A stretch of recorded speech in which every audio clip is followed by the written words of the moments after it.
अगले हफ्ते दिल्ली में होने जा रही G20 की बैठक से पहले राष्ट्रीय और अंतर्राष्ट्रीय स्तर पर प्रधानमंत्री मोदी की लोकप्रियता और विश्व में भारत के प्रभाव से जुड़ी एक रिसर्च सामने आई है। अमेरिकी थिंक टैंक प्यू रिसर्च सेंटर के इस सर्वे में दावा किया गया है कि देश में रहने वाले तकरीबन 80% भारतीय प्रधानमंत्री मोदी के प्रति सकारात्मक रवैया रखते हैं। सीधे शब्दों में कहा जाए, हर 10 में से 8 भारतीयों की पसंद प्रधानमंत्री मोदी हैं। इसमें 55% भारतीय ऐसे हैं जिन्होंने प्रधानमंत्री मोदी को अपनी पहली पसंद बताया है, वो उन्हें काफी पसंद करते हैं, जबकि 20% आबादी पीएम मोदी को पसंद नहीं करती या वो उनकी पहली पसंद नहीं है। भारत के बाहर लोग प्रधानमंत्री मोदी के प्रति कैसी राय रखते हैं, वो उन पर भरोसा करते हैं या नहीं? सर्वे में इस सवाल का भी जवाब मिलता है। दुनिया के 12 देशों के वयस्क नागरिकों से प्रधानमंत्री मोदी के संबंध में उनकी राय पूछी गई। वैश्विक मामलों में पीएम मोदी की कुशलता पर औसतन 40% लोग भरोसा नहीं करते। वहीं 37% का कहना है कि उन्हें थोड़ा बहुत भरोसा है। सर्वे में शामिल आधा से ज्यादा नागरिकों का कहना है कि उन्हें प्रधानमंत्री मोदी की विदेश नीति से जुड़े फैसलों पर भरोसा नहीं है। अमेरिका की 42% आबादी ने प्रधानमंत्री मोदी के बारे में नहीं सुना या सर्वे में हिस्सा लेने से मना कर दिया। वहीं जापान, कीनिया और नाइजीरिया के लोगों को प्रधानमंत्री मोदी की क्षमताओं पर अधिक भरोसा है। इसराइल और ऑस्ट्रेलिया की बात करें तो यहाँ के 41% आबादी ने पीएम मोदी पर भरोसा जताया है। इंडोनेशिया, दक्षिण कोरिया में प्रधानमंत्री मोदी पर लोगों का भरोसा बरकरार है। सर्वे के ज्यादातर परिणाम प्रधानमंत्री मोदी और उनकी पार्टी के पक्ष में खड़े नजर आते हैं। इसके बावजूद बीजेपी के नेता इस रिपोर्ट की चर्चा करते नहीं दिख रहे हैं। बीजेपी के किसी भी आधिकारिक सोशल मीडिया हैंडल पर इस रिपोर्ट का जिक्र भी नहीं है। प्यू रिसर्च सेंटर की तरफ से जारी किए गए इस सर्वे में कांग्रेस नेता राहुल गांधी का भी जिक्र है। रिपोर्ट के मुताबिक नेताओं में भारतीयों की दूसरी पसंद कांग्रेस नेता राहुल गांधी हैं। लगभग 10 में से 6 भारतीय राहुल गांधी के प्रति सकारात्मक दृष्टिकोण रखते हैं। सर्वे में वैश्विक मंच पर भारत के प्रभाव से जुड़े कई निष्कर्ष भी हैं। सर्वे के मुताबिक 68% भारतीयों को लगता है कि वैश्विक स्तर पर भारत का प्रभाव बढ़ रहा है। लगभग 10 में से 7 भारतीयों का मानना है कि उनका देश हाल ही में अधिक प्रभावशाली हो गया। वहीं सर्वे में शामिल दूसरे देशों की बात करें तो भारत के प्रति सबसे सकारात्मक रवैया इसराइल का है। यहाँ के 71% नागरिकों का कहना है कि भारत के बारे में उनका नजरिया पॉजिटिव है। वहीं चीन के प्रति ज्यादातर भारतीयों का रुख आलोचनात्मक है। 67% भारतीय चीन को लेकर नकारात्मक भाव रखते हैं। 48% भारतीयों को चीन के राष्ट्रपति शी जिनपिंग पर बिल्कुल भरोसा नहीं है। 10 में से 7 भारतीयों का नजरिया पाकिस्तान के प्रति नकारात्मक है। मात्र 19% भारतीयों का रुख ही सकारात्मक है। महिलाओं की तुलना में पुरुष भारतीयों की पाकिस्तान के प्रति नफरत ज्यादा है। सर्वे में बताया गया है कि साल 2013 जब पहली बार भारतीयों से पाकिस्तान के संदर्भ में ये सवाल किया गया, उनकी तुलना में पिछले 10 सालों में नफरत बढ़ी है। प्यू रिसर्च सेंटर ने भारत और भारतीय प्रधानमंत्री के प्रति लोगों की राय जानने के लिए उत्तरी अमेरिका, यूरोप, मध्य पूर्व, एशिया प्रशांत क्षेत्र, सब सहारा अफ्रीका और लैटिन अमेरिका के 23 देशों के नागरिकों से संपर्क किया। रिपोर्ट में भारतीयों के नजरिए को भी दर्शाया गया है, जैसे वो अपने प्रधानमंत्री के बारे में क्या सोचते हैं, भारत की वैश्विक पोजीशन और दूसरे अन्य देशों के प्रभावों को कैसे मूल्यांकित करते हैं। ऐसे कई सवाल हैं जिनके जवाब आपको इस सर्वे रिपोर्ट में मिल सकते हैं। प्यू रिसर्च सेंटर एक अमेरिकी थिंक टैंक है जो सामाजिक मुद्दों से लेकर डेमोग्राफिक ट्रेंड्स पर जानकारी सामने रखता है। पहले भी संस्था के सर्वे और रिपोर्ट चर्चा में रहे हैं।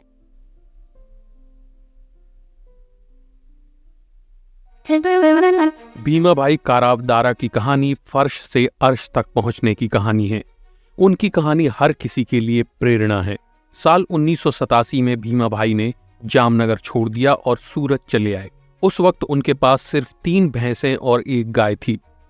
आज भीमा भाई और उनके 3 बेटे सूरत स्थित एक अल्ट्रा मॉडर्न कैटल फार्म के मालिक हैं और उनके पास 350 भैंसें हैं। दूध बेचकर ये परिवार हर महीने करीब 5 से 7 लाख रुपए का मुनाफा कमा लेता है। पशुपालन की वजह से ही ये परिवार आज एक लग्जरी लाइफ जी रहा है और उनके पास एक शानदार घर के साथ साथ कई लग्जरी कारें भी हैं। लगातार पड़ते सूखे की वजह से मैं सूरत चला आया। वहाँ पानी की कमी के कारण हम कुछ भी उपजा नहीं सकते थे। हम हमारे परिवार को 2 वक्त का खाना भी नहीं दे पा रहे थे। इसलिए मैंने फैसला किया कि किसी ऐसी जगह जाकर रहा जाए जहाँ हमारे पशुओं के लिए कम से कम पानी तो हो। शुरुआत में तो हमने यही सोचा था कि गर्मियाँ सूरत में बिताकर हम वापस अपने गाँव लौट जाएंगे, लेकिन बाद में हमें ये जगह रहने और बिजनेस करने के लिहाज से अच्छी लगी और हम यहीं रह गए। तो ત્યારથી અમે સુરતના વરિયાવ ગામે આવી ગયા છે। हम यहाँ सूरत के वरियाव गांव में आकर बस गए और यहीं पर रहते हुए मेरे पिता ने दूध का कारोबार शुरू किया था। फिर परिवार ने भी इसी कारोबार को आगे बढ़ाने का फैसला किया। जब मेरे पिता ने दूध का काम शुरू किया था तो उनके पास सिर्फ 3 भैंसें और 1 गाय थी। अब हम तीनों भाई ये काम देखते। आज हमारे पास 350 भैंसें हैं। पहले हमारा फार्म वरियाव गांव में था, लेकिन अब हमने उसे शेरडी गांव में शिफ्ट कर दिया है। हमारा संयुक्त परिवार है। અમે એસએમસી ને હદની બહાર આવી ગયા છે। इस फार्म को संभालने में हर दिन काफी खर्च आता है। इस फार्म में लगभग 50 लोग काम करते हैं। एक पशु चिकित्सक हर रोज फार्म का दौरा करता है। इस फार्म का हर महीने बिजली का बिल करीब 40,000 रुपए तक आता है। यहाँ पशुओं के लिए खास व्यवस्थाएं की गई हैं। सफाई और हाइजीन का बहुत ध्यान रखा जाता है। भीमा भाई की कहानी हम सभी के लिए एक प्रेरणा है। બહુ સ્ટ્રગલ કરવું પડ્યું છે। इन 35 सालों में हमने बहुत संघर्ष का समय भी देखा है। हमने बहुत बुरा वक्त भी देखा, लेकिन किसी तरह से हम उस बुरे दौर से उबरने में कामयाब रहे। बचपन से ही हम यहाँ घंटों कड़ी मेहनत करते आ रहे हैं और आज भी ये काम करते जा रहे हैं। हमारा फार्म 2 एकड़ में फैला हुआ है और हर रोज हमें 14 से 15 टन भूसे की जरूरत पड़ती है। हमारे यहाँ हर रोज 2000 लीटर दूध निकाला जाता है। हम दिन में 2 बार अपनी भैंसों को नहलाते हैं। जो लोग हमारे फार्म पर काम करते हैं उनके रहने की व्यवस्था भी फार्म के अंदर ही है। हमारे यहाँ हर पशु के लिए पंखे की व्यवस्था है। हम अपना खुद का डेयरी ब्रांड बनाना चाहते हैं। हम दूध को प्रोसेस करके बेचना भी चाहते हैं। हमारा प्लान है कि हम 5000 भैंसें पालें। લાગેલા છે લાઇટ હોય ક્યારેક ન હોય તો અમે જનરેટર પણ રાખેલું છે।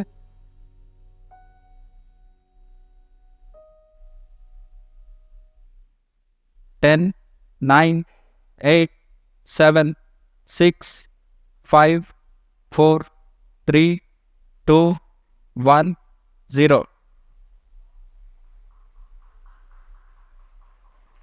+5 seconds। Lift off normal P1 tracking। Magnificent liftoff of PSLV C57 with Aditya L1 on board. +15 seconds। PSLV C57 का सफल उत्थापन और इसके साथ प्रथम भारतीय सौर अंतरिक्ष यान निकल चुका है सूर्य के तेज से विज्ञान को प्रकाश करने। Airlift strap on ignited. इसके साथ ही एक और कदम है अंतर्ग्रहीय सफर में भारत की उपस्थिति सिद्ध करने का। आप देख रहे हैं PSLV C57।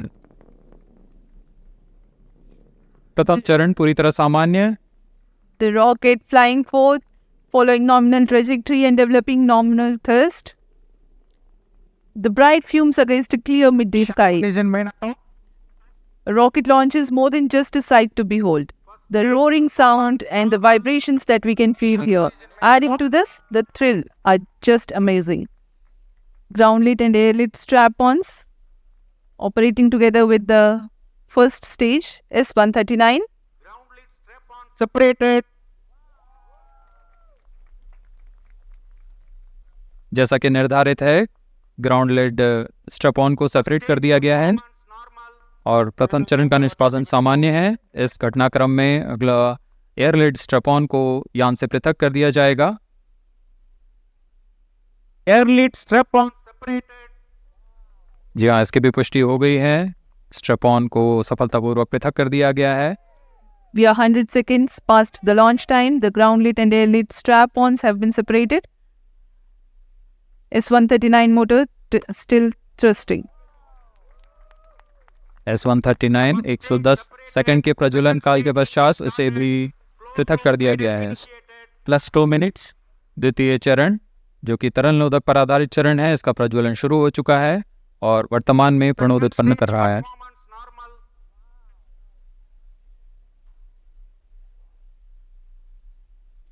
The velocity addition in PS2 regime is going to be from 2 kilometers per second to 4.9 kilometers per second. Separated. The payload fairing covering the Aditya L1 spacecraft has been separated. The current altitude of the launch vehicle is 118 kilometers. Relative velocity exceeding 3.8 kilometers per second.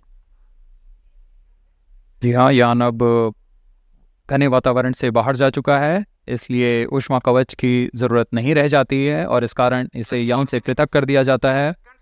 Normal.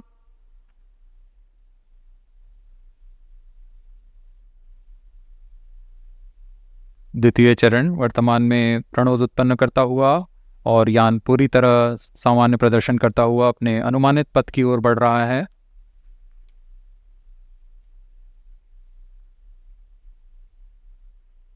Second stage separated. Third stage ignited. द्वितीय चरण को भी सफलतापूर्वक यान से पृथक कर दिया गया है उसके प्रज्वलन काल समाप्त होने पर। और तृतीय चरण जो कि ठोस नोदक पर आधारित चरण है, इसका प्रज्वलन शुरू हो चुका है। We are close to 5 minutes past the launch time. Presently, the third stage of PSLV is operational, developing nominal thrust.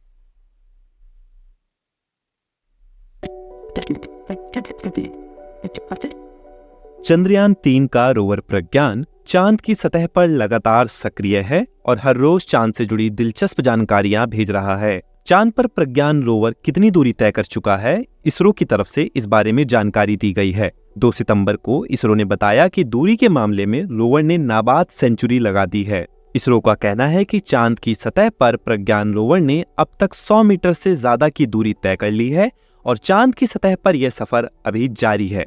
ISRO ने इस जानकारी के साथ एक तस्वीर जारी की है जिसमें रोवर को सीधे जाते हुए देखा जा सकता है।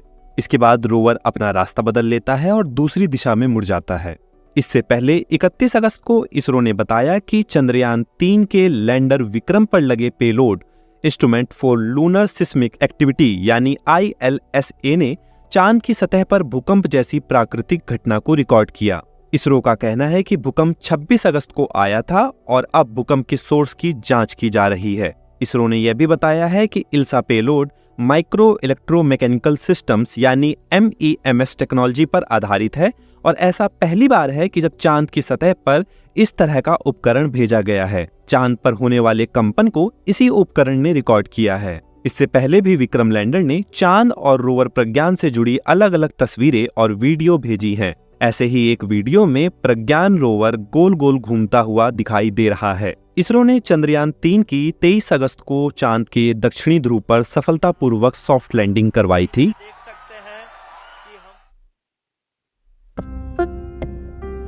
यह है अशोक जाटव जो शिवपुरी जिले के खोरखार गांव में रहते हैं। आप इन्हें हर तरह के काम करते हुए देख सकते हैं, लेकिन कागजों में इनकी मौत हो चुकी है।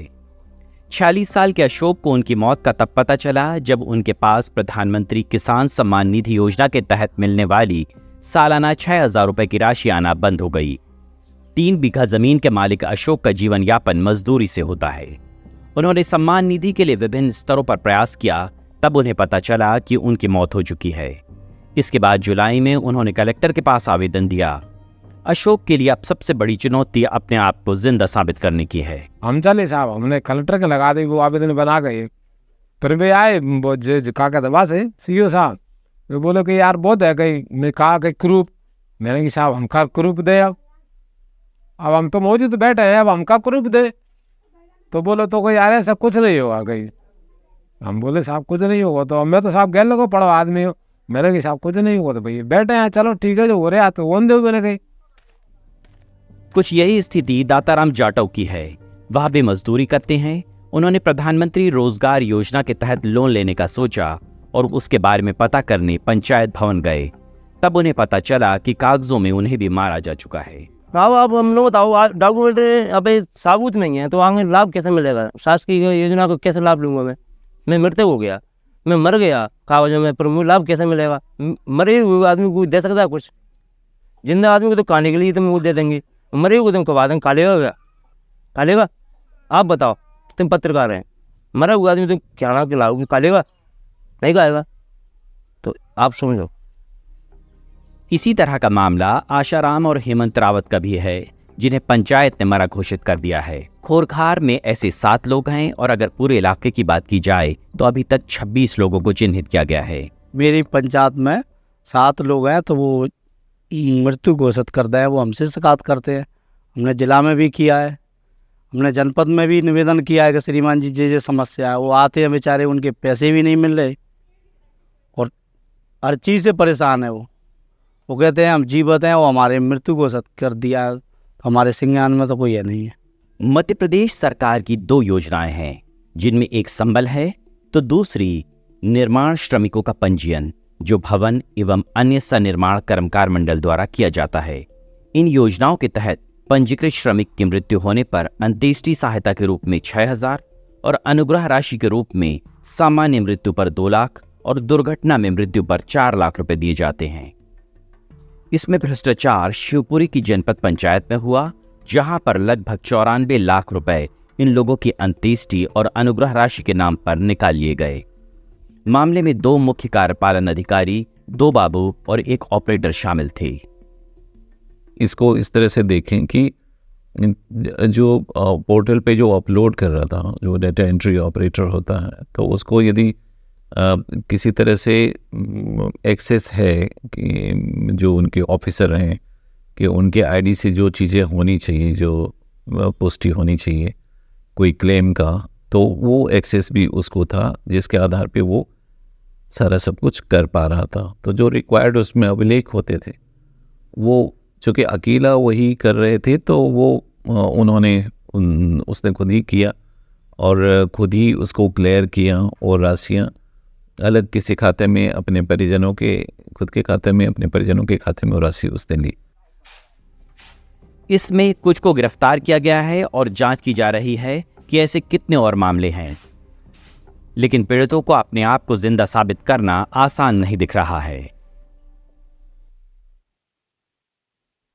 कहाँ जाए, मर जाए, सोचले बने के मुआ दिया जाए तो मर जाए, अब मरे के टाइम आइए गए जाए का ये अपन मांगता नहीं दाना पानी की, कैसे खाए का खियाए, कैसे रह बता दिन तो डालवा नगर के घू फेंक के रहो, नहीं जा कमा के खनिजा जी नहीं जाए। अब ये तो लाचार और बेबस नजर आ रहे ये दोनों बुजुर्ग रोहतास इंडस्ट्रीज के पूर्व कर्मचारी हैं, जो बिहार के रोहतास जिले में बने डालमिया नगर सर्वेंट क्वार्टरों में पीढ़ियों से रह रहे हैं। लेकिन रोहतास इंडस्ट्रीज के दिवालिया होने और हाल ही में पटना हाई कोर्ट के एक आदेश के बाद इन्हें क्वार्टर खाली करने को कहा जा रहा है। ये कहानी सिर्फ 1 या 2 लोगों की नहीं, बल्कि हजारों लोगों की है, जो कई पीढ़ियों से रोहतास इंडस्ट्रीज से जुड़े रहे हैं। ये दुर्भाग्य है कि कारखाना बंद हो गया। मेरे पिताजी भी यही एम्प्लॉय थे, उसके बाद में हम भी एम्प्लॉय हो गए। तो 100 वर्षों से नाता है हमारा रोहतास इंडस्ट्री से। लेकिन अब बुरे समय में अब जो क्वार्टर बना, घर बना, बेटा बेटी के शादी विवाह किए, तो हम कहाँ जाएंगे? ये बुढ़ापे में कोई पूछता नहीं है। सब लोग अनादर की दृष्टि से भी रिश्तेदार भी देखते हैं। और हम लोग भी पूरे समय मजदूरों के उत्थान में लगा दिए। देखिए हमारे पति हमने के 35 वर्ष हमारा इजा हो गए एक क्वार्टर में। 35 वर्ष से हम रहता नहीं बाबू। अब पोस्ट ऑफिस में काम करते हैं मालिक हमार। अब हमारे अपन बेचारा बाल बच्चा जन शादी ब्याह भइल लड़कन के तहन एजे से भइल, जो नाती पोता भइल सन तहन एजे से भइल सन। छोटा छोटा बाल बच्चा बड़ा सन, सोचल कि चलो भाई पेंशन मिलता। लड़का दोनों बेरोजगारी बड़ा सन, कुछ काम धंधा नहीं खसन करत, तो चलो भाई एजा रहसन तो कुछ कह धा के कमैया सन खैया सन, लड़कन के पालन पोषण करिया सन। और दोसर हम क्या कह बताएं, हम तो अपने अधीन बानी। दरअसल रोहतास इंडस्ट्रीज के बंद होने और उसके लिक्विडेशन में जाने के बाद से ही यहाँ रहने वाले लोगों के सिर मुसीबतों का पहाड़ टूट गया। किसी कंपनी के लिक्विडेशन में जाने का मतलब होता है उस कंपनी का वैधानिक अस्तित्व समाप्त हो जाना। ऐसे में कंपनी की संपत्तियों को बेचकर जो धन प्राप्त होता है उससे बैंक, कर्मचारियों और अन्य बकायेदारों को भुगतान किया जाता है और बची हुई राशि को शेयर धारकों के बीच बांटा जाता है। रोहतास इंडस्ट्री से जुड़े अलग अलग समूह कोर्ट का दरवाजा खटखटाते रहे हैं। हाल ही में पटना हाई कोर्ट के आदेश के मुताबिक इन क्वार्टरों में वैध तरीके से रहने वाले लोगों को भी बाहर निकलना होगा और फिर वे इनकी नीलामी में शामिल हो सकते हैं। कोर्ट के आदेश के मुताबिक उन्हें नीलामी की प्रक्रिया में वरीयता मिलेगी, लेकिन कोर्ट के इस आदेश ने यहाँ के वासियों के लिए असमंजस की स्थिति पैदा कर दी है। अगर मेरी व्यक्तिगत अनुभव है तो हम यहाँ के टेनेंट हैं। अगर माननीय उच्च न्यायालय, कंपनी जज, समाको पदाधिकारी हमें निर्धारित मूल्य तय किए हैं कि आप हमारे आवास में रहिए और भाड़ा दीजिए, तो हम उनके किराएदार हुए। अगर उनके हम किराएदार हैं तो हम अनऑथराइज कैसे हुए? अवैध कब्जाधारी क्यों है? बिजली कनेक्शन उन्होंने दिया, एनओसी उन्होंने दिया। जब उन्होंने एनओसी दिया तब हमारे यहाँ बिजली लगी, तो हम अवैध कब्जाधारी कैसे हुए? और भारतीय संविधान में अगर 11 माह किसी क्वार्टर, किसी आवास में, किसी ज़मीन में रह गए, अगर वह मालिक उस ज़मीन, उस आवास को बेचना चाहता है तो पहला हक तो उसे होता है जो उस आवास में रहता है। 40 वर्षों के बाद अगर यह आदेश मिले कि नहीं, पहले आवास आप खाली कीजिए और नीलामी में आइए, तो यह क्या उचित है? मैं विनम्रतापूर्ण प्रश्न कर रहा हूँ। मेरा केवल आग्रह है, आप यह भी कर सकते हैं एक उचित मूल्य मजदूरों के लिए, या लोग और भी जो रह रहे हैं और आपको अनवरत भाड़ा दे रहे हैं।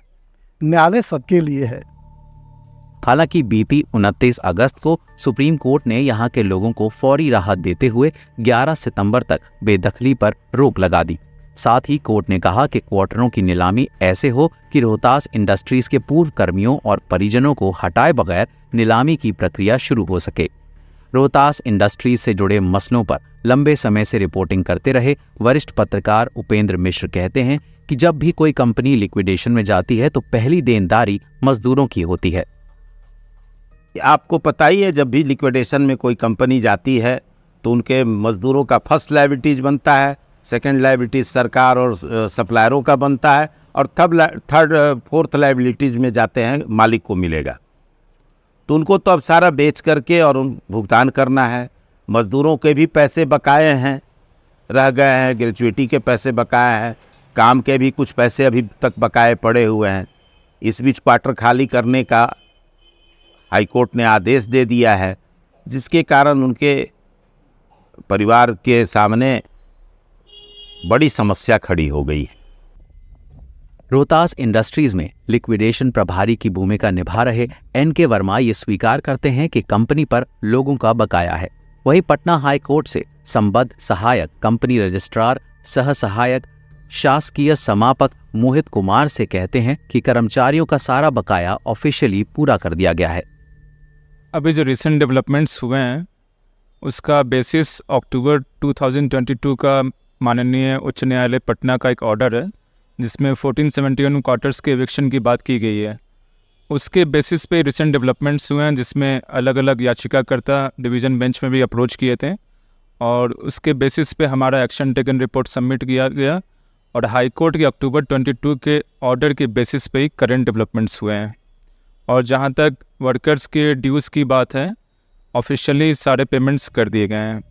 इस बीच कई सामाजिक कार्यकर्ता ये आरोप लगाते हैं कि इस प्रॉपर्टी पर भूमाफियाओं की नज़र भी है। सत्तारूढ़ पार्टी जेडीयू के जिला अध्यक्ष अजय कुशवाहा कहते हैं कि उन्होंने यहाँ के लोगों की मुश्किलों के बारे में मुख्यमंत्री को पत्र लिखा है। जो हमारे जिला के प्रभारी मंत्री जयंत राज जी, उनके पास गए और यहाँ हजारों लोगों का हस्ताक्षर अभियान करके भी हम लोग गए, जो माननीय उनके माध्यम से, जयंत राज के माध्यम से मुख्यमंत्री जी के कार्यालय में आवास पर हम लोग दे चुके हैं। हजारों एकड़ में अगर कम से कम 100 एकड़ इन लोगों को ज़मीन दे दिया जाए तो 100 एकड़ में ये सभी 1441 घर जो है 100 एकड़ में बस जाएंगे। फिर भी 900 एकड़ सेल करने के लिए जगह है, काफ़ी जगह है, तो वो बाकी जगह को सेल करे, अपने ढंग से सेल करे, इन लोगों का उस पर कोई नहीं कहना है। एक दौर था जब 1984 से पहले देश भर से लोग यहाँ आकर काम किया करते थे। इस टाउनशिप में रहना और काम करना लोगों के लिए सौभाग्य की बात होती थी। लोग यहाँ फैक्ट्रियों में काम करते और परिवार के साथ क्वार्टरों में रहते थे। लेकिन जहाँ से कभी लाखों लोगों के घर चलते थे, आज वो जगह खंडहर में तब्दील हो चुकी है।